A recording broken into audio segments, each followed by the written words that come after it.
Sir আপুনি ইণ্টাৰভিউটো লওক না প্লিজ। অ'কে অ'কে অ'কে চৰি এতিয়া কোৱা কিমানলৈকে পঢ়িলা? ছাৰ মই মেট্ৰিকটো পাছ কৰিলোঁ, তাৰপিছত হাই ছেকেণ্ডেৰী আৰু ডিগ্ৰী এই দুটা নকৰিলোঁ।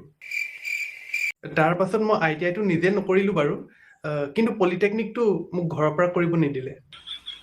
ৰবা মানে তুমি মেট্ৰিকটো পাছ কৰাৰ পিছত একো নপঢ়িলা? নাই। Computer diploma? নাই। Type writing certificate? নাই। কিবা এক্সপিৰিয়েঞ্চ চাৰ্টিফিকেট? নাই। একোৱেই নাই? নাই। তুমি যে পষ্টটোৰ কাৰণে ইণ্টাৰভিউ দিবলৈ আহিছা, পাম যেন লাগিছেনে? নাই।